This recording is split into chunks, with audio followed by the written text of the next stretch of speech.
नमस्कार, आदाब, सत श्री अकाल, राम राम। बड़ी बात में आप सभी का स्वागत है दोस्तों।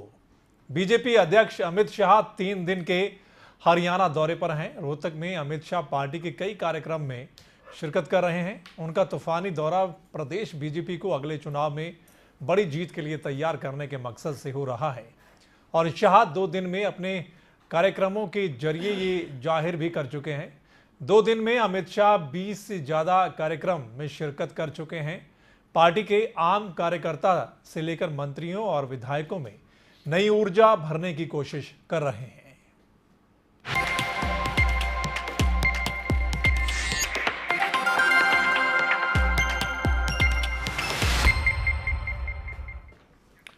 तो बीजेपी अध्यक्ष शाह ने पार्टी के कार्यकर्ताओं से लेकर मंत्रियों और जो नेता हैं उनको कई गुर सिखाए हैं। हुड्डा के गढ़ से शाह ने इनेलो और कांग्रेस दोनों पर बड़ा वार किया है। एक रिपोर्ट देखिए।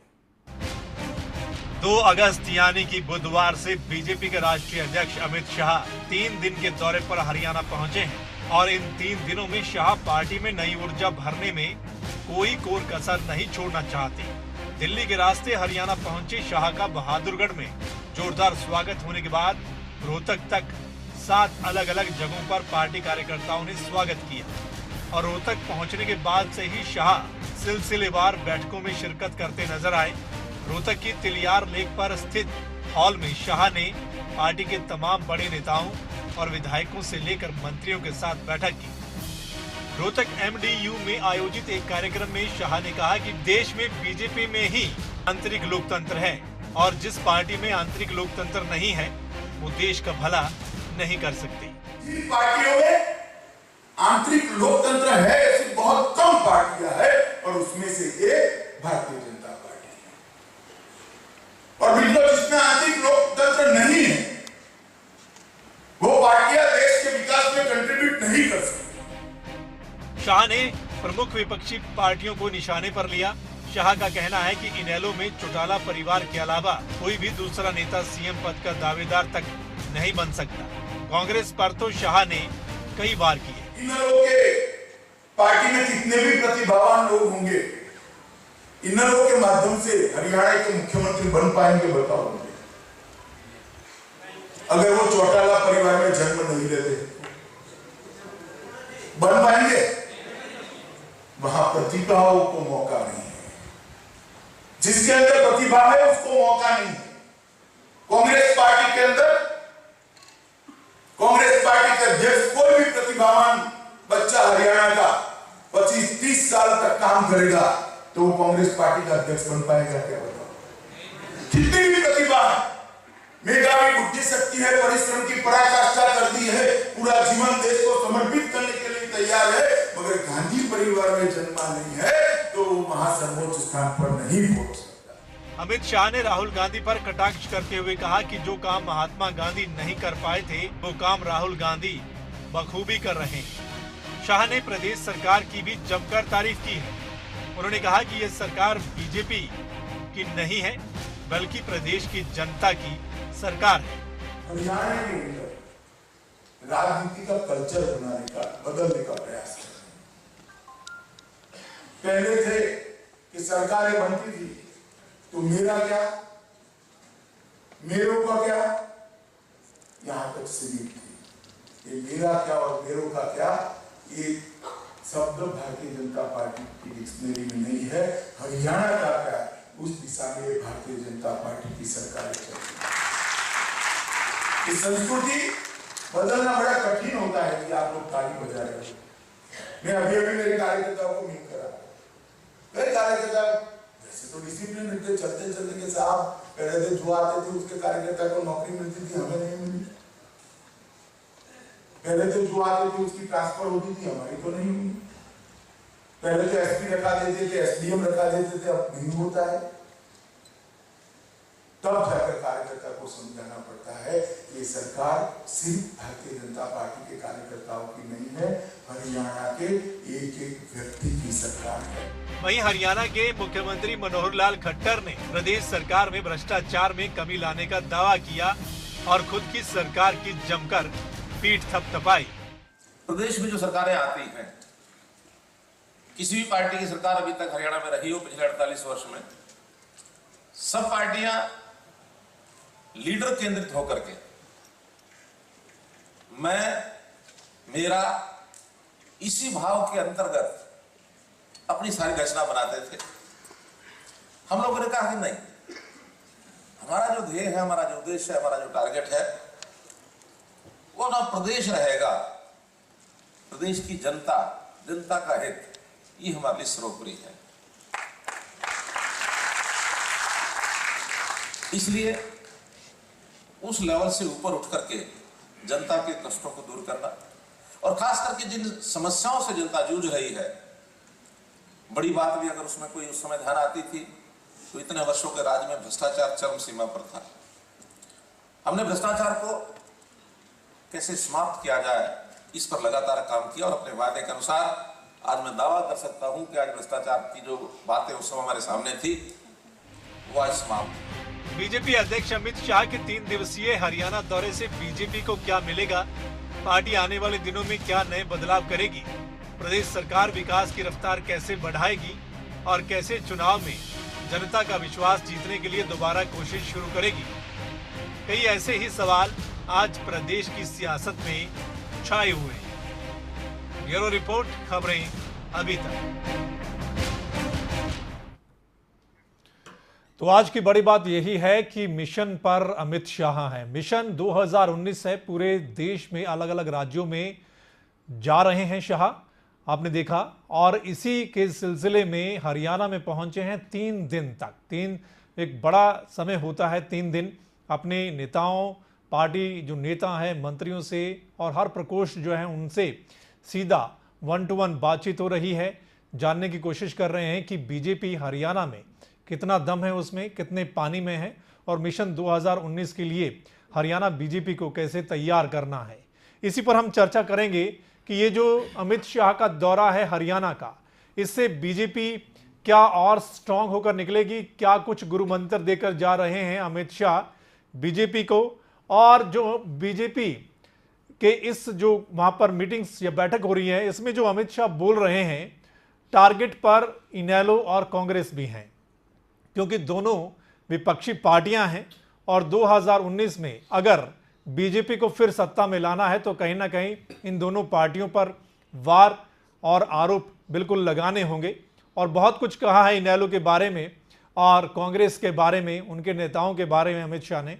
इस पर हम चर्चा करेंगे, और इस चर्चा में मेरे साथ जो मेहमान हैं आज, मेरे साथ कांग्रेस की ओर से रंजीता मेहता जी हैं, इनेलो की ओर से जोगीराम जी मेरे साथ आज मौजूद हैं, बीजेपी की ओर से हमारे साथ रोहतक से ही सीधे जुड़े हैं वीरेंद्र चौहान साहब, और मेरे सीनियर बलवंत तक्षक जी आज इस चर्चा में मौजूद हैं। सबसे पहले रोहतक चलते हैं, आप सीधा चौहान साहब हमारे साथ जुड़े हुए हैं, जो कि वहां पर हिस्सा ले रहे हैं जो भी कार्यक्रम है उनमें, और उनको ज्यादा पता है। चौहान साहब, आज दूसरा दिन है और जो मीटिंग्स बैठक हुई हैं उसमें संबोधन भी कई जगह पर रहा है अमित शाह साहब का, मीडिया से भी रूबरू हुए हैं और भी बहुत कुछ रहा है। क्या लगता है इन 2 दिनों में क्या कुछ अमित शाह की ओर से कहा गया है आपके नेताओं, मंत्रियों को, कार्यकर्ताओं को? क्या कुछ गुरु मंत्र या मिशन 2019 के लिए आपको क्या लगता है कि उनकी ओर से क्या कुछ निकलकर सामने आया है?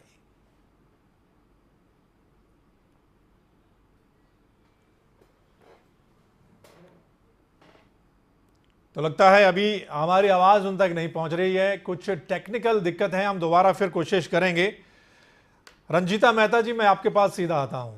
आपको क्या लगता है कि ये 3 दिन का बीजेपी अध्यक्ष का हरियाणा का दौरा, और इस हरियाणा के दौरे में टारगेट पर कांग्रेस भी है और इनेलो भी है, क्या लगता है कि मिशन 2019 के लिए बीजेपी को तैयार कर रहे हैं अमित शाह? देखिए, उनकी तैयारी या नया तैयारी का नहीं पता, पर मैं इतना कह सकती हूँ कि एक इंसान, एक व्यक्ति सत्ता के नशे में चूर, हंकार से भरा हुआ, जिस तरीके से आज और कल प्रेस कॉन्फ्रेंस कर रहा था, और एक प्रेस जो मेरे भाई बंधु हैं जो चौथा स्तंभ कहलाते हैं, जिस तरीके का व्यवहार उनके साथ कर रहा था, ये सारी जनता ने देखा है, टीवी पर लाइव देखा है कि वो एक इंसान को इंसान नहीं समझ रहे थे। और जहां तक बात है उनकी कांग्रेस पर वार करने की, उनको तो सोते हुए भी कांग्रेस नजर आती है, मेरा ये मानना है। जहां तक वो वार कर रहे थे कि परिवारवाद है और यहाँ का अध्यक्ष गांधी परिवार के अलावा कोई और नहीं हो सकता, तो सबसे पहले तो मैं ये कहना चाहती हूँ, क्या गांधी परिवार की जो त्याग है कांग्रेस पार्टी के लिए, एक पहले बेटी ने अपने बाप को खोया, फिर एक बेटे ने अपनी माँ को खोया, और उसके बाद एक पत्नी ने अपने पति को खोया, और एक बच्चे ने अपने पिता को खोया। इतनी पीढ़ी दर पीढ़ी अगर किसी का समर्पण, किसी का देशभक्ति एक पार्टी के लिए हो सकती है, तो वो गांधी परिवार की हो सकती है, और आने वाली सदियों तक हम उनका कर्ज नहीं चुका सकते। और जहां तक बात वो करते हैं कि मेरा और मेरो, जो उन्होंने वर्ड यूज किया है, मेरो का क्या, तो क्या वो इस बात से आज इनकार कर सकते हैं कि अगर अमित शाह जी गुजरात से ना होते और मोदी जी के प्रिय ना होते तो आज वो राष्ट्रीय अध्यक्ष होते? और खट्टर साहब इस बात से इनकार कर सकते हैं कि अगर उन्होंने गुजरात में मोदी साहब की रैलियों के अंदर जो दौड़ धूप की थी वो ना की होती तो पैराशूट बनकर यहाँ पर हरियाणा में सीएम ना थोपे जाते। तो आप किस मुंह से ये बातें करते हैं? आज हरियाणा की जनता जो सवाल आपसे जानना चाहती थी, आपने उस एक भी सवाल का जवाब नहीं दिया। आज बेरोजगार ये जानना चाहते कि हमें बेरोजगारी भत्ता कब मिलेगा। आज युवा ये जानना चाहता था कि वो 5 लाख नौकरियों की जो आपने बात की थी, हर साल 1 लाख नौकरी देने की, वो नौकरियां आप कब देंगे? आपने उसका कोई जवाब नहीं दिया।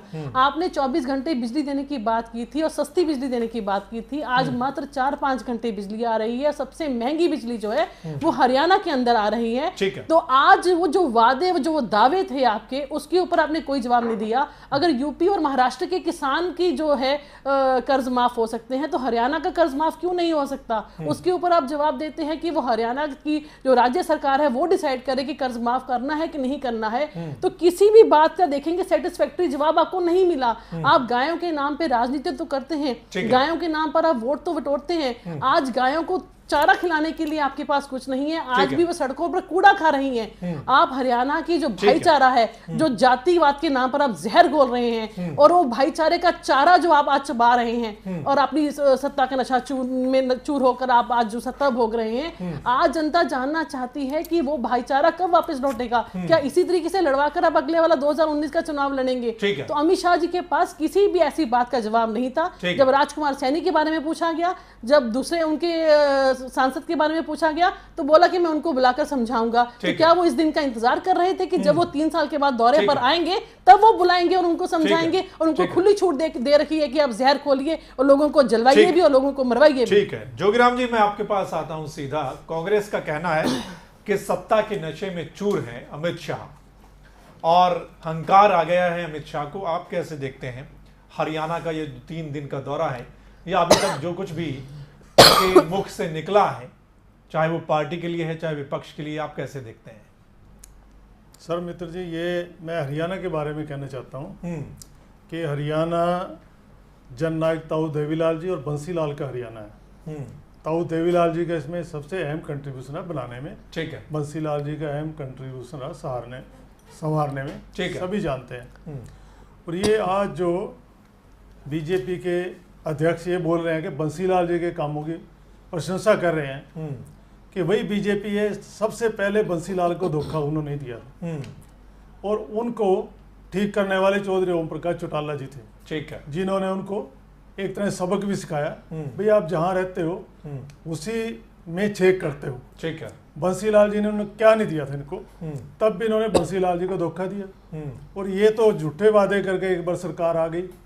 और ये हरियाणा ही है जिसने 2 बार कांग्रेस को निकाला। जब इमरजेंसी के बाद कांग्रेस का था, उसमें ताऊ देवीलाल जी का अहम रोल रहा कांग्रेस को हराने में। इसके बाद वीपी सिंह जी को बनाने में उनका अहम रोल रहा। ठीक है। और एक यही पार्टी ऐसी है जो बीजेपी का भी यहाँ एक कुरुक्षेत्र भूमि का है, और कुरुक्षेत्र भूमि से ही एक लहर चलेगी जो इस बीजेपी को सबक सिखाएगी। और जो ये डिफरेंट पार्ट्स में कर रहे हैं। कभी गुजरात में एमएलए इन्होंने खरीद लिए हैं, कभी इन्होंने बिहार में है, कभी दूसरी स्टेट्स में कर रहे हैं, किसी पे रेट डलवा देते हैं। तो इनका मकसद क्या है? इनका मकसद डेवलपमेंट नहीं है, केवल ये है कि चोर दरवाजे से आना। ठीक है, पीछे भी इन्होंने यही किया।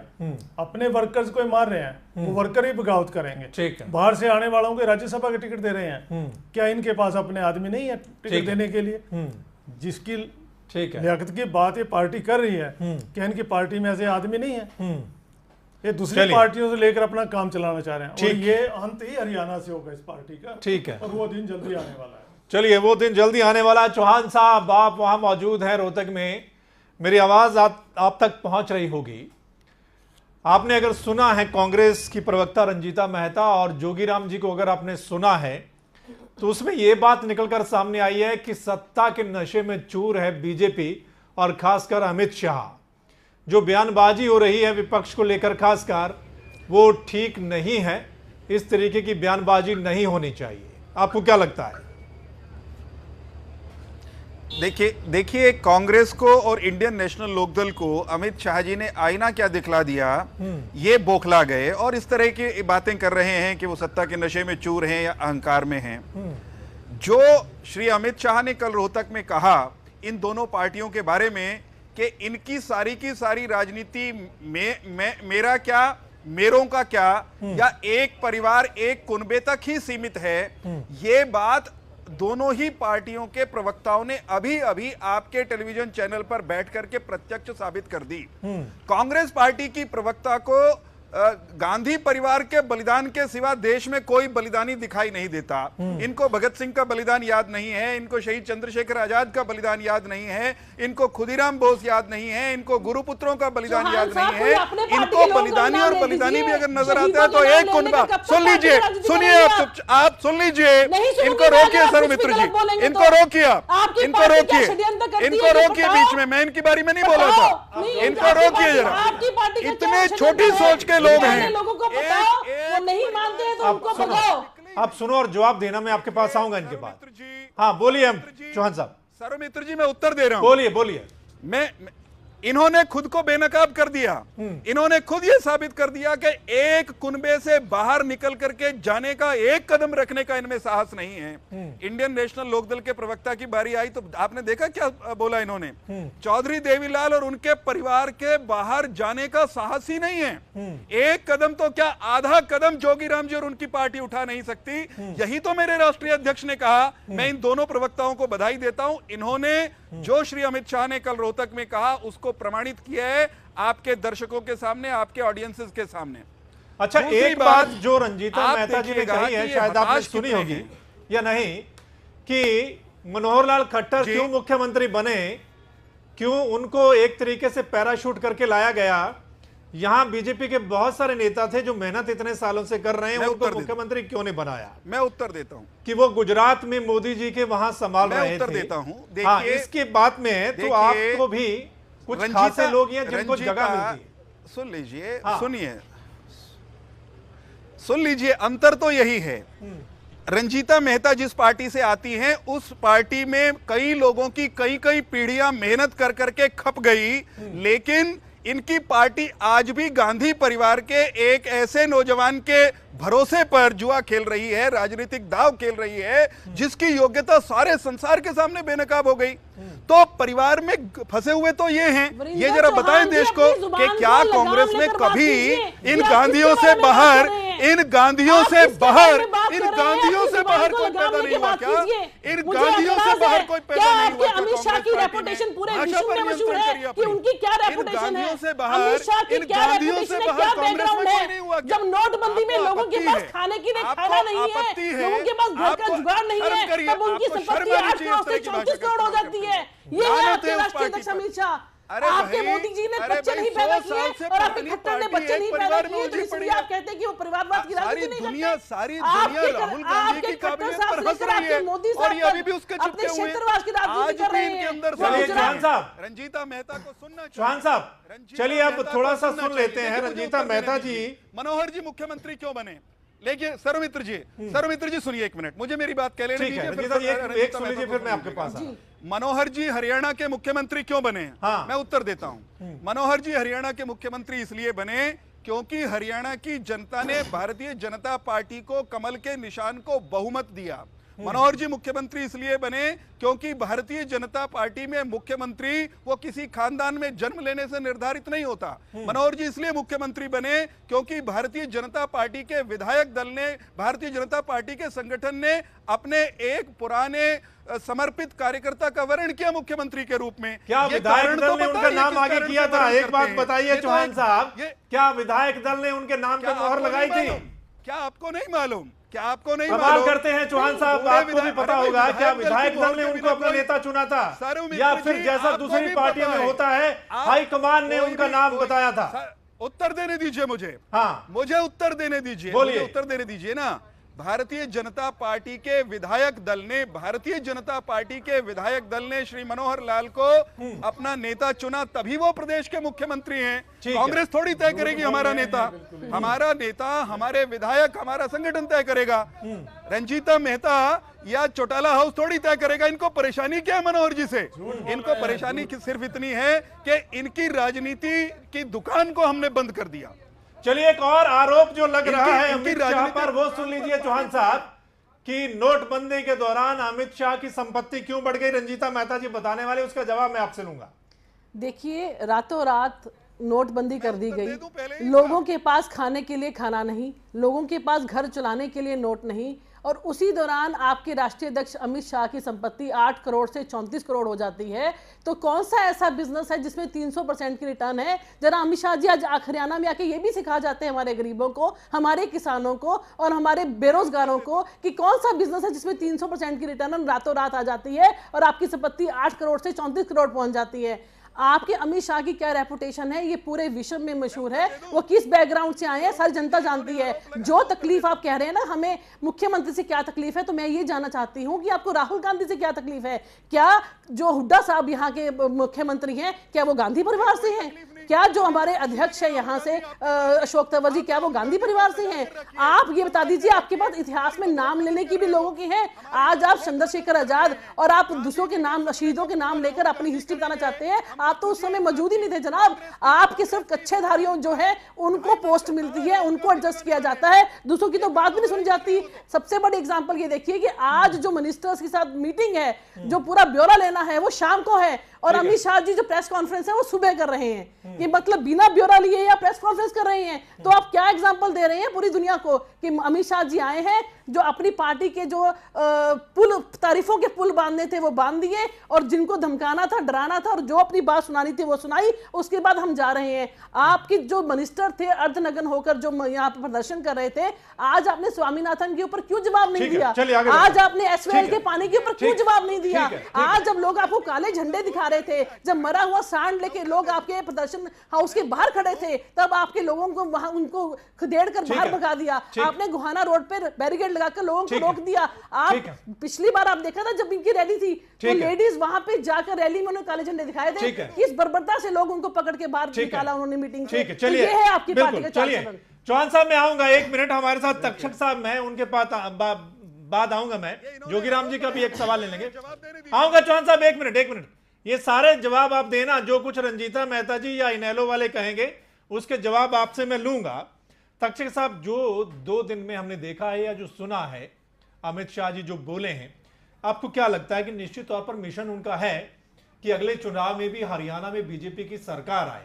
इसके लिए वो गुरु मंत्र दे रहे हैं, उनको बता रहे हैं कि इसके लिए क्या करना चाहिए, विधायकों को क्या करना है, मंत्रियों को क्या करना है, कार्यकर्ताओं को क्या करना है, जहां पर उनका विधायक नहीं है वहां कैसे जाना है, लोगों को कैसे बताना है। उसके अलावा जो टारगेट किया गया इनेलो को खासकर और कांग्रेस को, आपको क्या लगता है कि निश्चित तौर पर लगता है अमित शाह को कहीं ना कहीं कि यहां रहा इतनी आसान नहीं है हरियाणा में, इसलिए टारगेट पर कांग्रेस और इनेलो है?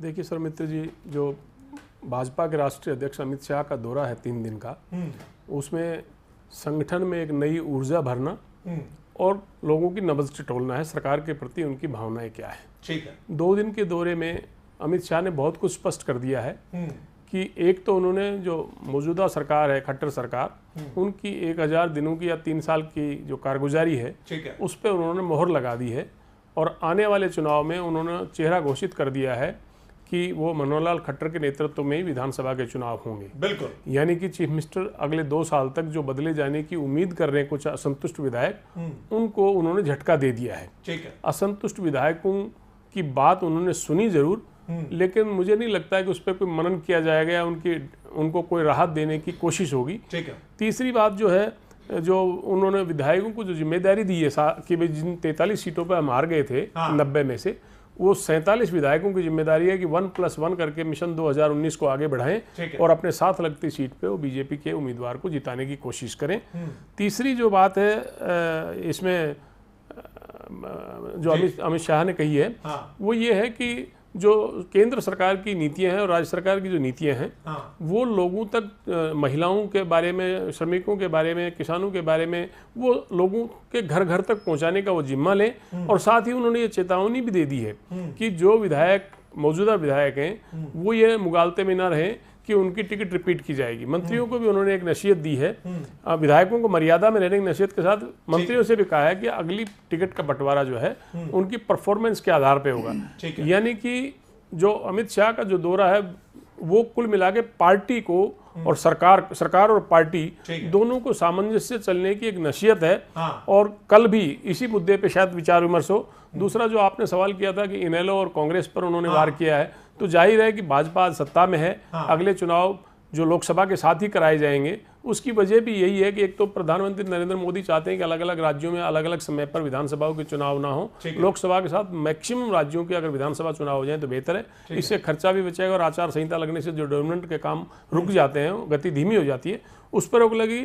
लेकिन हरियाणा थोड़ा सा इस मामले में अपवाद हम इसलिए कह सकते हैं कि नरेंद्र मोदी जी की जो हवा में 2014 के विधानसभा चुनाव हुए और बीजेपी नरेंद्र मोदी की हवा में हरियाणा में 4 सीटों से 47 सीट तक पहुंच गई। अगले चुनाव में वो चाहते हैं कि नरेंद्र मोदी की लोकप्रियता का लाभ फिर मिले 2019 में, इसलिए 7 महीने पहले चुनाव कराए जा रहे हैं और उसी की कवायद जो है उनका 3 दिवसीय जोगीराम जी, मैं आपके पास आता हूं। एक बड़ी बात इनेलो के बारे में जो उन्होंने कही है, खासकर जब आंतरिक लोकतंत्र की बात कर रहे थे अमित शाह, तो उन्होंने ये कहा है देवीलाल के बारे में कि देवीलाल ने अलग पार्टी क्यों बनाई, क्योंकि वो मुख्यमंत्री बनना चाहते थे। मतलब जितनी भी पार्टियां उन्होंने कहा है अलग बनी है, कहीं ना कहीं उनकी मंशा मुख्यमंत्री बनने की थी।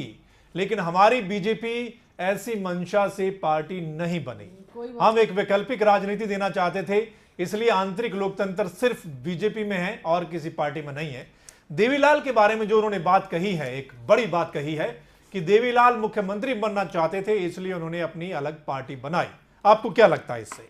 अगर देवीलाल जी को इतना ही होता, चौधरी जननायक जी को अगर इतना ही होता, तो जबकि उनको प्राइम मिनिस्टर अनाउंस कर दिया गया था, ठीक है, पार्लियामेंट्री बोर्ड ने, फिर भी उन्होंने वीपी सिंह को, क्योंकि वायदा किया था उन्होंने, वीपी सिंह जो अपना नाम वापस लेकर वीपी सिंह जी को प्राइम मिनिस्टर बनाया। ठीक है, तो इससे ये सिद्ध होता है कि वो ऐसे नहीं थे जैसे ये कह रहे हैं।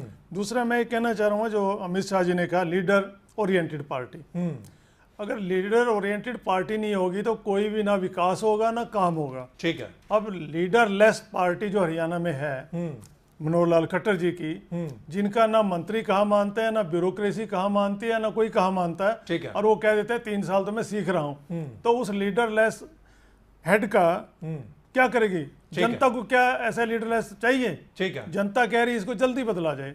जब हमारे काम ही नहीं हो रहे हैं, ना किसान रो रहे हैं, ठीक है, हर रोज प्रदर्शन हो रहे हैं। एक ही जो अमित शाह ने कहा कि भाई जो आज विधायक हैं वो ये पक्का ना मान लें कि हमें तुम्हें टिकट मिल जाएगा। ठीक है, क्यों नहीं मिलेगा? ठीक है, इनको पता है अभी अगले इलेक्शंस में भी बाहर पार्टियों से बंदे बुलाने हैं हमने। ठीक है, इनका एक ही काम है, बाहर पार्टियों से बंदे बुलाकर, ठीक है, दूसरों को टिकट देना। ठीक है, तो वो अगर वो इनसे भाग जाएंगे, वो आ जाएंगे, तो पार्टी नहीं आएगी। ठीक है, और अगले बार तो ये सोचना बंद ही कर देंगे पार्टी आ जाएगी।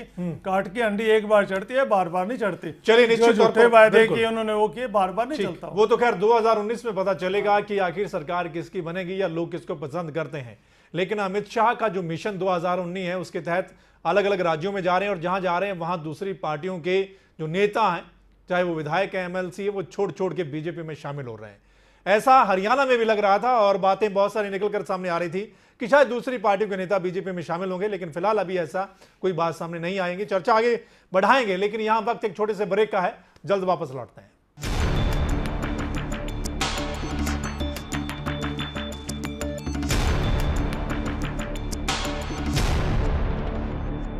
ब्रेक के बाद आप सभी का एक बार फिर स्वागत है दोस्तों। आज बड़ी बात है मिशन पर शाह। अमित शाह 3 दिन के दौरे पर हैं हरियाणा में। 2 दिन आज हो गए हैं, कल का दिन अभी बकाया है और अमित शाह के कई बयान सामने आए हैं। प्रेस कॉन्फ्रेंस भी अमित शाह ने की है, पत्रकारों के सवालों के जवाब भी दिए हैं। टारगेट पर कांग्रेस और इनेलो हैं और मंत्र पढ़ाया जा रहा है बीजेपी नेताओं को, मंत्रियों को कि मिशन 2019 के लिए उनको आगे क्या करना है। चर्चा को आगे बढ़ाते हैं। हमारे साथ वीरेंद्र चौहान साहब हैं।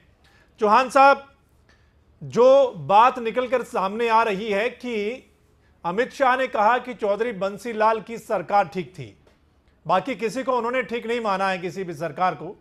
चौधरी बंसीलाल की सिर्फ सरकार ठीक थी।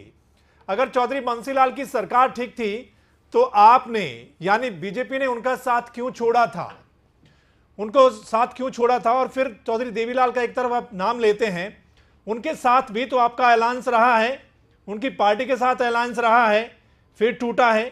तो ये एक तरीके का दोहरापन नहीं है जो कहा जा रहा है और जो किया था आपकी पार्टी ने?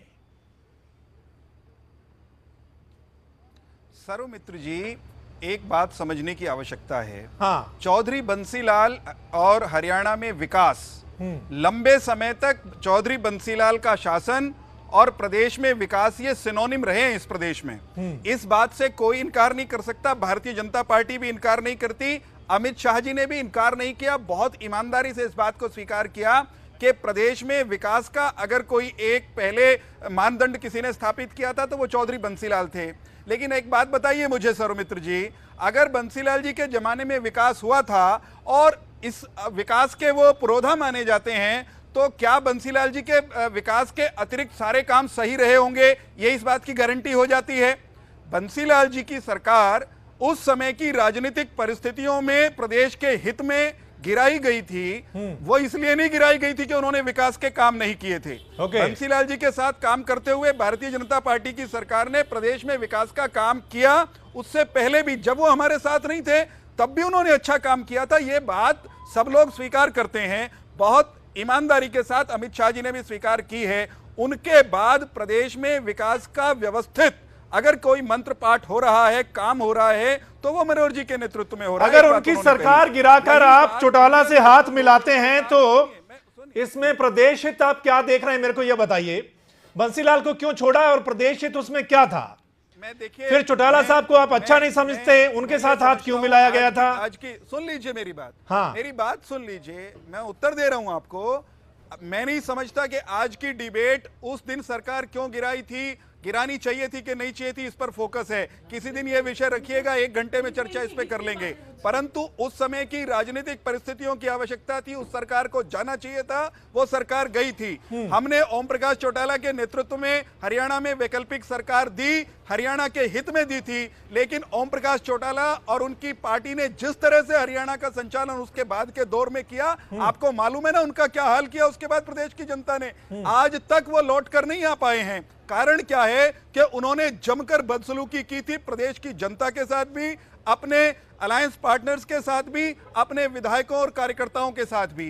तो राजनीति में केवल 2 और 2 4 नहीं होते हैं। राजनीति अंकगणित नहीं है। राजनीति में 2 जमा 2 -3 भी होते हैं और कभी कभी 13 भी होते हैं। इसलिए इतनी सपाट बात। चौहान साहब, आखिर अब अमित शाह को मजबूरी क्या है कि बंसीलाल को अच्छा बता रहे हैं, बाकियों को अच्छा नहीं बता रहे हैं? इसके पीछे वजह क्या हो सकती है? आप कैसी बात कि बंसीलाल जी है नहीं इस दुनिया में इसलिए उनको अच्छा बता रहे हैं? किसी ने नहीं कहा, ऐसा नहीं है प्रभु, ऐसा नहीं है। अब आप ये बताइए, जेल में बैठे हुए एक पार्टी के उस पूर्व मुख्यमंत्री को अच्छा कैसे बता दें जिसको अदालत ने सजा दी हो? मुकदमे में सजा हुई हो विधिवत, उसको अच्छा कहलवाना चाहते हैं आप हमें हमसे। और उनका जैसा व्यवहार हमारे साथ रहा था ये क्या सबको मालूम नहीं है? दूसरी बात, अच्छा कोई विरोधी भी हो तो कभी कभी उसकी प्रशंसा करने में कोई हानि नहीं है। देवीलाल को पार्टी का नेतृत्व माना जाता है साहब, वो अमित शाह जी ने देवीलाल युग पुरुष थे, देवीलाल जी को किसानों के लिए बड़ा काम किया। आप उन पर भी आरोप लगाते हैं अमित शाह साहब की उन्होंने मुख्यमंत्री बनने के लिए पार्टी बनाई, उन्होंने तो प्रधानमंत्री की कुर्सी ठुकरा दी थी, फिर आप ऐसा क्यों बोल रहे हैं? सुनिए सुनिए सुनिए सुनिए साहब, इंडियन नेशनल लोकदल का पूरा इतिहास, आज इंडियन नेशनल लोकदल है, वो तो नाम बदल बदल के, रूप बदल बदल के रही है हरियाणा के इतिहास में। इंडियन नेशनल लोकदल का इतिहास उठा लीजिए, एक परिवार के आसपास राजनीति क्यों घूमती है साहब? मुख्यमंत्री बनने की कामना अगर उसी परिवार के लोगों की नहीं थी तो किसी और विकल्प पर कभी क्यों नहीं वहां विचार किया गया? क्या ये झूठ कहा उन्होंने? हाँ, चौधरी देवीलाल ने किसानों के लिए काम किया, हम उनके साथ थे ना उस दौर में। डॉक्टर मंगल सेन के और चौधरी देवीलाल ने एक साथ मिलकर के हरियाणा के हितों के लिए काम किया। राजनीति में जब कुछ आपने सुना जोगीराम जी को दो नाम गिनवा रहे हैं, बीडी गुप्ता और गलत काम, हुकम सिंह, दो मुख्यमंत्री इनेलो की ओर से बने थे। तो सही मेरे कैसे बने थे? क्या कहा जाता है चौधरी हुकम सिंह को? अब उनका स्वर्गवास हो गया, मैं वो शब्द प्रयोग नहीं करना चाहता हूं, लेकिन इंडियन नेशनल लोकदल ने मजबूरी में अगर किसी को आगे किया तो उसका हश्र क्या हुआ और क्या होता था सबको मालूम है। आज भी हालत बहुत खराब है इंडियन नेशनल लोकदल की। दो इनके नेता कारागार में है, तीसरे की जाने की तैयारी है, रोज हम सुनते हैं मीडिया में। और कांग्रेस की प्रवक्ता ने नेतृत्व को लेकर सवाल किए थे, जोगीराम जी ने भी सवाल किए थे, कांग्रेस की नेता से पूछ लीजिए। रंजीता मेहता ये बता दें कि जो दुर्गति आज हरियाणा में कांग्रेस की लीडरशिप की है, अभी इनकी मीटिंग हुई थी, इनके केंद्रीय नेता चंडीगढ़ में आए थे, बस हाथापाई होने की कसर रह गई थी। इनके नेता मंचों पर लड़ते हैं, जूतियों में खीर बंटना एक हरियाणवी में मुहावरा है, इनके यहाँ जूतियों में खीर बंट रही हैं, हम पर सवाल उठाते हैं। एक बात इन्होंने अमित शाह जी की संपत्ति को लेकर की, घर तो सिमटता नहीं है, ये कांग्रेस की प्रवक्ता बात नहीं अपने करते, अंकगणित आपके को अपने ठीक विधायक करें। तो मुख्यमंत्री की शिकायतें करके अपने एक ग्रुप बनाकर अंकगणित मीटिंग को करते ठीक हैं। करें। आप अमित इतना शाह चौंक जी, दो दूसरे की पार्टी में अमित क्यों शाह रखते हैं तो बता अमित दीजिए। शाह जी की आपको संपत्ति सपनों में भी का कांग्रेस क्यों बात नजर आती है? सुन लीजिए चौहान साहब, अगली बार अब रंजीता मेहता जी बोल रही हैं, आप सुन लीजिए। देखिए, मुझे सुनिए, दीजिए एक बार, मुझे इनकी आवाज म्यूट कीजिए तब मैं बोल पाऊंगी। चलिए, बोलिए, बोलिए ये आप। लगातार इनका स्विच ऑन रहता है क्योंकि ये सिर्फ अपनी मीठी मीठी बातें सुन सकते हैं। मुझे एक बात बताइए, 1977 से 1982 जितना भी इतिहास ले लेंगे, जब जब इस सत्ता में किसी पार्टी ने किसी को धोखा दिया है तो वो भारतीय जनता पार्टी ने धोखा दिया है। आज तक की जनता पार्टी और चौटाला सरकार की बैसाखियों पर चलती आई है और अपना अस्तित्व हरियाणा में ढूंढती आई हैं। और कहते बिल्ली के भागों को एक बार छिक्का फूट गया तो इनको बड़ी बड़ी बातें आ गई है कि चौटाला भी खराब है, बंसीलाल भी खराब है और देवीलाल भी खराब है। आप किस मुंह से ये बातें करते हैं ये तो बता दीजिए। आप अपने निमंत्रण पत्र के ऊपर तो हरा रंग यूज करते हैं, जिससे औरों को यह भ्रमित लगता है कि शायद वो पुराना प्यार जाग गया क्योंकि गोविंद साहब की इन्होंने मदद ले ली इनेलो पार्टी से, इसलिए वो पुराना प्यार जागा था, इसलिए निमंत्रण पत्र पे हरा रंग यूज किया गया और केसरी रंग को भूल गए। हरियाणा में आकर हरा रंग याद आ जाता है इनको। तो ये अपना स्टैंड क्लियर करें कि ए और बी पार्टी है। आपके प्रवक्ता तो बैठकर बाल्टियां भर भर के नेलो पार्टी को गालियां निकालते हैं और उधर से आप जब अपने राष्ट्रपति के पद के लिए आप आके यहाँ पे भीख मांगते हैं तो आप उनका साथ मांगते हैं। तो आप अपना स्टैंड तो क्लियर कीजिए कि आप उनके साथ हैं कि आप उनसे अलग हैं। आप ये देखिए, जब मोदी चंडीगढ़ में आते हैं तो पूरे चंडीगढ़ के स्कूल बंद। आज अमित शाह जी रोहतक में आ रहे हैं तो रोहतक के पूरे स्कूल्स बंद। रंजीता जी, एक बात जो और आपके नेता के बारे में कही गई है, कोई मुद्दा है इनके पास? मैं एक मिनट चौहान साहब, जो बात कही है चौहान साहब सुन लीजिए। एक बात जो और अमित शाह ने कही है रंजीता जी की, जो काम महात्मा गांधी नहीं कर पाए कि आजादी के बाद कांग्रेस खत्म हो जाएगी, वो गांधी साहब नहीं कर पाए थे, लेकिन आज उनके एक गांधी कर रहे हैं। मतलब सीधा सीधा इशारा राहुल गांधी की तरफ था कि वो पार्टी को खत्म कर रहे हैं। देखिए, वो पार्टी को मजबूत कर रहे हैं। महात्मा गांधी कांग्रेस जो ये पहले इनकी आवाज म्यूट करेंगे, सुन लो, इनको बोलिए कि अपनी आवाज बंद रखें और सुनने का मादा रखें। सच का आईना देखने का इनको मादा रखिए। आपको सोते हुए भी कांग्रेस नजर आती है। आपने जितने भी झूठे वादे किए थे इस जनता को, आज एक भी जो है वादा आपने पूरा नहीं किया। जहां तक गांधी परिवार की बात है, ये बार बार गांधी परिवार के ऊपर निशाना किसलिए लगाते हैं? इसलिए लगाते हैं कि नेहरू गांधी जी से शुरू होकर, इंदिरा गांधी से लेकर, राजीव गांधी से लेकर, सोनिया गांधी से लेकर आज पूरा परिवार ने इस कांग्रेस के लिए जो अपनी कुर्बानी दी है, उस बात की इनको तकलीफ है कि किसी भी एक इंसान का नाम नहीं गिना सकते जिन्होंने पीढ़ी दर पीढ़ी। राहुल गांधी को इतना टारगेट क्यों करते हैं? क्योंकि इनको खतरा है, ये बौखलाए हुए हैं, इनकी बौखलाहट है जो बार बार ये पूरा इन्होंने 10,000 जो नौजवान बैठा रखे हैं पेड सैलरी देकर कि आप एक ही व्यक्ति के पीछे पड़े रहो, क्योंकि आप उसको बुरा बोलोगे तो शायद देश ये मानना शुरू हो जाएगा कि वो वाकई बुरा है, पर ऐसा होने वाला नहीं है। राहुल गांधी जी हमारे अध्यक्ष बनेंगे और पार्टी को जिस मजबूती से वो लड़ रहे हैं और जिस मजबूती से वो पार्टी को संभाल रहे हैं, ये आने वाला समय इनको बता देगा। 2019 में इनका सफाया फिर से होने वाला है। चलिए राहुल गांधी, ये शहीदों के राहुल बिल्कुल वहां पे जूते पहन ठीक है। चलिए अमित शाह ने अपने संबोधन में क्या बोला था और क्या कुछ कटाक्ष किया था राहुल गांधी पर, हम एक बार अपने दर्शकों को भी सुनवा देते हैं और यहाँ जो मेहमान बैठे उनको भी एक बार फिर सुनाते हैं जो कहा था। की स्थापना की थी, उसके बाद में आजादी का आंदोलन आगे बढ़ा, कांग्रेस ने आजादी के आंदोलन में बड़ा रोल किया।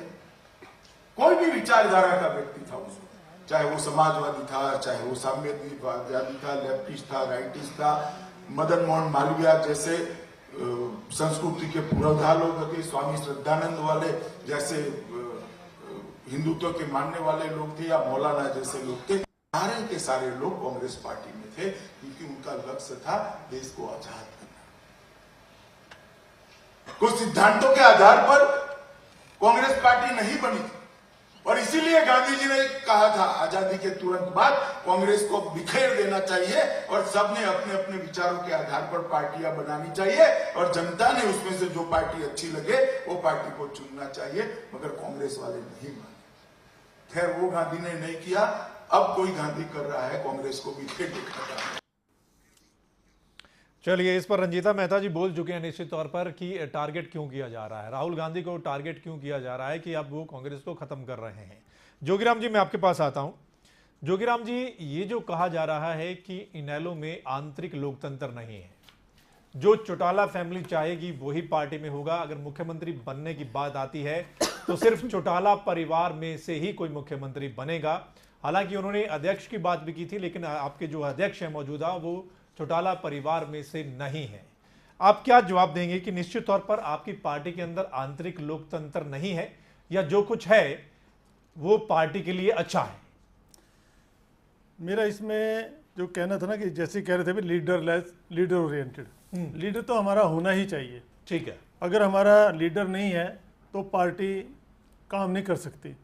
और ऐसा नहीं है कि दो नाम मैंने आपको गिनवाए थे, बीडी गुप्ता जी के, ठीक है, और मास्टर हुकम सिंह जी के, ठीक है, वो दोनों ही लोकदल के समय पर उस पर बीजेपी कहना है कि वो मजबूरी तो हमारी मनोहर लाल खट्टर जी हैं कि सारे मिनिस्टर्स कैबिनेट चाहती है कि मनोहर लाल जी खट्टर जब काम नहीं करे इनको बदला जाए, और फिर भी इनका हाईकमांड उनको बदल नहीं रहा है। दूसरा मैं कहना चाहूंगा कि जो आज हमारे राष्ट्रपति हैं उन्होंने भी ताऊ देवीलाल जी की नीतियों की कितनी प्रशंसा की है, आपने टीवी में देखा होगा, जिनके बारे में आज ये जिनका सहारा लेकर ये जनता पार्टी ये जनसंघ बीजेपी यहाँ तक पहुंची है। ठीक है। अटल बिहारी वाजपेयी जी को भी साथ देने वाले हमारे इनेलो और लोकदल ही थे। और ऐसा भी एक समय आया था जी जब चौटाला साहब विधायक थे और तब भी उन्होंने संपत सिंह जी को लीडर ऑफ अपोजिशन बनाया था। ओके। ऐसा नहीं है कि हर बार ऐसा ही हुआ हो कि भाई मुख्यमंत्री या पोजीशन ऑफ लीडर सी परिवार से रहो।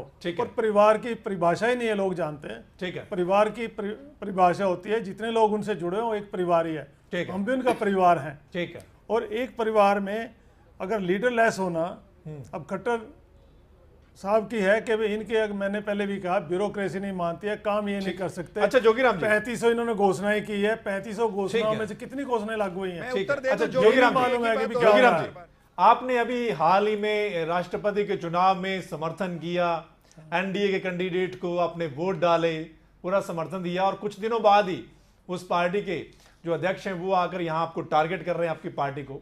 कैसा लग रहा है आपको? नहीं, इस पार्टी को हमने समर्थन दिया ही नहीं है।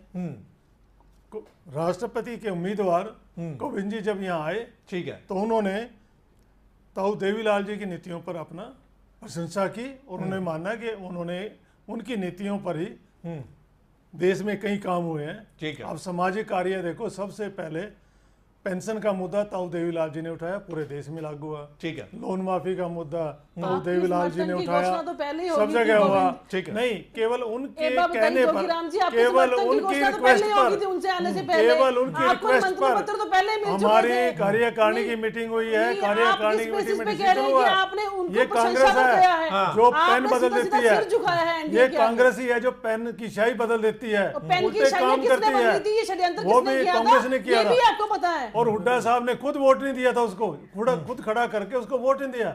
और ये सुनते- उनका स्टैंड था सुनते सर, वो वाला आपकी जी ने तरह ठीक सुन नहीं है, चुकाते वो विपक्ष कैंसिल आगे। करने के ठीक है। वो विपक्ष होने का सुनते पूरा, वाला मैडम सुनिए, वो विपक्ष ठीक है। पार्टी होने का सुनते पूरा वाले दायित्व वोट निभाते कैंसिल करने के हैं। लिए वोट आपकी दिखाए तरह वो हैं। दूसरी पार्टियों के सिर नहीं झुकाते। ठीक है। गोविंद को जिस तरीके से चलिए, आपने ये announce किया, राजनीति है ही ऐसी, ये आरोप प्रत्यारोप का सिलसिला हमेशा जारी रहता है। और अब जब हरियाणा में काउंटडाउन शुरू हो चुका है 2019 का, निश्चित तौर पर ये आगे बढ़ता ही जाएगा। चौहान साहब, क्या लगता है कि कौन सी ऐसी चुनौतियां हैं हरियाणा में? अमित शाह को भी पता है कि 2019 में ये राह इतनी आसान नहीं है। 2014 में मोदी लहर थी, उसके सहारे आपकी जो नैया है वो पार हो गई। 2019 में शायद ऐसा ना हो, इसलिए 3 दिन का दौरा रखा है और हर लेवल की मीटिंग की जा रही है। आपको क्या लगता है इस 3 दिन के दौरे का काफी प्रभाव पड़ेगा और आंतरिक जो थोड़े बहुत मनमुटाव हैं, जो विधायक नाराज हैं या जो मंत्रियों की आपस में नहीं बनती, वो सब कुछ ठीक हो जाएगा? सर्वमित्र जी, कुछ चीजें जो भ्रामक हैं उनसे बाहर निकलना चाहिए। एक, 2019 में कोई हमारे लिए बहुत बड़ी चुनौती खड़ी हो जाएगी, ये कपोल कल्पना है। हमारी चुनौती, अगर आपको लगता है कि इंडियन नेशनल लोकदल चुनौती है तो ये भ्रम हो सकता है किसी का भी। अगर जूतियों में जिनकी खीर बट रही है वो कांग्रेस हमारे लिए चुनौती है, तो कोई और भ्रम में रह ले, हम किसी भ्रम में नहीं हैं। रही बात ऐसा कहना कि भाई इतनी आसान नहीं होगी 2019 में, मोदी वेव भी नहीं होगी, आपको किसने कह दिया, कहां से आपने अनुमान लगा दिया कि प्रधानमंत्री नरेंद्र मोदी के नाम पर जिस वेव की आप बात कर रहे हैं वो कहीं रत्ती भर भी कम हुई है? साहब, 14 से दुगनी तिगुनी वेव तो प्रधानमंत्री मोदी की होगी। और हरियाणा में जिस तरह से हम काम कर रहे हैं, उस बेहतरीन काम के दम पर हम 19 में फतेह करेंगे। लेकिन एक दो बात सुन लीजिए, जोगीराम जी सुनिए। जोगीराम जी प्लीज सुन लीजिए, एक बात और स्पष्ट करना चाहता हूं। सर्वमित्र जी, एक मिनट इनको रोकिए, एक मिनट। ठीक है, बोलिए। ये जो दौरा है अमित शाह जी का, इसके बारे में, अमित शाह जी के इस दौरे के बारे में किसी को भ्रम में नहीं रहना चाहिए कि ये किसी आज की किसी परिस्थिति के कारण ये दौरा तय हुआ है। हमारे राष्ट्रीय अध्यक्ष वो देश के प्रत्येक राज्य में जा रहे हैं, ये उनका संगठनात्मक दौरा है। 3 दिन वो हरियाणा में रहेंगे, पूरा करने दीजिए। 3 दिन हरियाणा में रहेंगे, केवल हरियाणा में नहीं, वो गोवा में गए तो वहां भी 3 दिन रहे, वो पांडिचेरी जाएंगे तो वहां भी पूरा चलिए, समय, चौहान साहब, विपक्ष के पास ना मुद्दे हैं, ठीक है, मुद्दे हैं ना नेता हैं, और हमारे पास चौहान साहब, ठीक है, चलिए, समय हो रहा है, जी के आने पे जो खर्चा हो रहा है वो कैसे आपको सुसमेत वापस मिलता है? चलिए, समय हो रहा है। तक्षक साहब, चलते चलते आपसे एक जवाब चाहूंगा। अभी क्या चुनौतियां आप मान रहे हैं कि 3 दिन का दौरा जरूर है, उसमें बहुत कुछ कह के जाएंगे, 2019 के लिए क्या कुछ करना है निश्चित तौर पर। आपको क्या लगता है कि हुड्डा का गढ़ माना जाता है रोहतक, वहां पर ये सब रखा गया, सारा तामझाम, पूरी पार्टी वहां से कई दिनों से स्वागत की तैयारियों में लगी हुई है, सारे नेता वहां पर मौजूद हैं, पूरा बड़ा। आपको क्या लगता है कि निश्चित तौर पर हुड्डा के गढ़ में ये जो चुनौती बीजेपी आज दे रही है, चुनौतियों को देखते हुए, या आपको लगता है कि अगर कोई खामी है बीजेपी में, आने वाले दिनों में वो खामियां दूर हो जाएंगी, उन चुनौतियों पर बीजेपी काम करेगी और 2019 का मिशन चलकर अगर बीजेपी आगे बढ़ती है तो निश्चित तौर पर एक फिर विकल्प हो सकता है या एक बार फिर सरकार बना सकती है? देखिए सर मित्र जी, पहले जो अभी चौहान साहब कह रहे थे कि आपके सवाल कपोल कल्पना के हैं और वो भ्रम में मत रहिए, तो चलो आगे के सवाल कपोल कल्पना हो सकती है, पर मैं थोड़ा इतिहास अगर बताना चाहूँ तो इतिहास तो वास्तविकता पर लिखा हुआ है। बीजेपी को निश्चित तौर पे कांग्रेस की और इनेलो की आलोचना करनी चाहिए, क्योंकि वो प्रतिद्वंदी पार्टियां हैं, एक दूसरे से मुकाबला है, बीजेपी को फिर सत्ता हासिल करनी है, ऐसे में अपोजिशन की तारीफ नहीं की जा सकती। लेकिन दो उदाहरण मेरे सामने ऐसे हैं जो बता दें कि गांधी परिवार या देवीलाल परिवार ने जो त्याग किया, उसका उदाहरण सबसे पहला तो ये कि 89 में जब सरकार बनी थी केंद्र में, तो चौधरी देवीलाल ने ये कहा था कि जनता दल की सरकार बनाई, हम वीपी सिंह को प्राइम मिनिस्टर बनाएंगे। ये जोगीराम जी ने कहा, मैं उस मौके पर दिल्ली में मौजूद था जब तो चौधरी देवीलाल को सांसदों ने नेता चुना, और उन्होंने कहा कि नहीं, हमने वादा किया था वीपी सिंह को प्राइम मिनिस्टर बनाने का, हम उनको प्राइम मिनिस्टर बनाएंगे, और प्राइम मिनिस्टर बने। उनके बाद कुछ मतभेद हुए, तो चंद्रशेखर जब प्राइम मिनिस्टर बने उसमें भी उनका योगदान चौधरी देवीलाल का ही था, यानी कि उन्होंने अपनी कुर्सी छोड़ के एक बार वीपी सिंह को प्राइम मिनिस्टर बनाया, एक बार चंद्रशेखर जी को। दूसरा, सोनिया गांधी जब मनमोहन सिंह जी के साथ राष्ट्रपति से मिलने गई थी, तो सारा देश ये जानता था कि शायद सोनिया गांधी प्रधानमंत्री की शपथ लेने के लिए तारीख तय करने के लिए गई है और अपना बहुमत उनको बताने गई है कि हम सरकार बनाने के लिए तैयार हैं। लेकिन उन्होंने 2 बार डॉक्टर मनमोहन सिंह जी को प्राइम मिनिस्टर बनाया। लोग कहते हैं, बीजेपी के समर्थक बीजेपी की बात करेंगे, बीजेपी के आलोचक बीजेपी की बात करेंगे। सोनिया गांधी परिवार ने कांग्रेस खड़ी की, मजबूत की, देवीलाल ने इनेलो को खड़ा किया, मजबूत किया, बीजेपी ने, लोग ये भी कहते हैं कि बीजेपी को जिसने मजबूत किया, खड़ा किया, वो कहाँ है आज खड़ा करने वाले? मार्गदर्शक मंडल में डाल रखा है, उनकी शायद कोई पूछ भी नहीं है। ये उम्मीद थी कि शायद राष्ट्रपति बनाएंगे, उपराष्ट्रपति बनाएंगे, वहां भी बात नहीं चली, और वो अब बोलना भी बंद कर गए, कुछ सरकार की आलोचना भी नहीं करते, उसका समर्थन भी नहीं करते। ठीक है, जो परिस्थितियां थी। अब जो चुनौतियों की बात है, देखिए, जहां अमित शाह जी ने जो बैठक की है 3 दिन, वो बीजेपी का इलाका नहीं है। बिल्कुल, बीजेपी को अहिरवाल में बहुत भारी समर्थन मिला, और उत्तर हरियाणा में बीजेपी को बहुत भारी समर्थन मिला। लेकिन जो रोहतक, सोनीपत और झज्जर जिले हैं, वहां अधिकांश सीटों पर कांग्रेस के उम्मीदवार जीते हैं। कांग्रेस को 10 साल सत्ता में रहने के बाद अगर कहीं से कामयाबी मिली तो वो वही इलाका है, और उस इलाके में बीजेपी ने अपनी जो 3 दिन की मीटिंग की है, या जो मूल मंत्र, गुरु मंत्र दिए है पार्टी ने, वो सिर्फ इसलिए है कि हम यहाँ हारे थे, यहाँ हम कैसे जीत सकते हैं, कैसे पार्टी को मजबूत कर सकते हैं। लेकिन ये 2019 के चुनाव में पता चलेगा कि भाजपा की उपलब्धियों को लोग किस तरह से देखते हैं। बिल्कुल, निश्चित तौर पर अमित शाह 2019 के मिशन पर निकले हुए हैं, उनका रथ आगे बढ़ रहा है, प्रदेश दर प्रदेश वो आगे बढ़ रहे हैं। फतेह किया उन्होंने कई प्रदेशों को जहां से उनका मानना है कि हम कांग्रेस मुक्त करेंगे। कई प्रदेशों में सरकार बनाई है, पूरा बहुमत ना होने के बावजूद भी कई प्रदेशों में बीजेपी सरकार बनाने में कामयाब रही है। हरियाणा में पूर्ण बहुमत की सरकार है, पहली बार ऐसा हुआ है बीजेपी की सरकार बनी। लेकिन 2019 में क्या बीजेपी दोहरा पाएगी अपनी ये जो परफॉर्मेंस रही थी, या फिर लगता है बीजेपी को कि उस समय बहुत सारी चुनौतियां हैं, उन पर काम करना जरूरी है, इस वजह से अमित शाह 3 दिन के दौरे पर यहां पर आए हैं। गुरुमंत्र दिया गया है, पाठ पढ़ाया गया है बीजेपी नेताओं को, मंत्रियों को, कि कैसे आपको 2019 को फतेह करना है। अब देखना होगा आने वाले समय में, जो समय बचा है, कि उसमें बीजेपी इस मिशन में कितनी कामयाब हो पाती है, या फिर वो पार्टियां जिनको टारगेट किया जा रहा है वो इसका जवाब आने वाले चुनाव में कैसे देंगी। सभी मेहमानों का बहुत बहुत शुक्रिया इस चर्चा में शामिल होने के लिए। आज की इस खास चर्चा में इतना ही, लेकिन देश और दुनिया की और खबरों के लिए आप बने रहें खबरें अभी तक के साथ।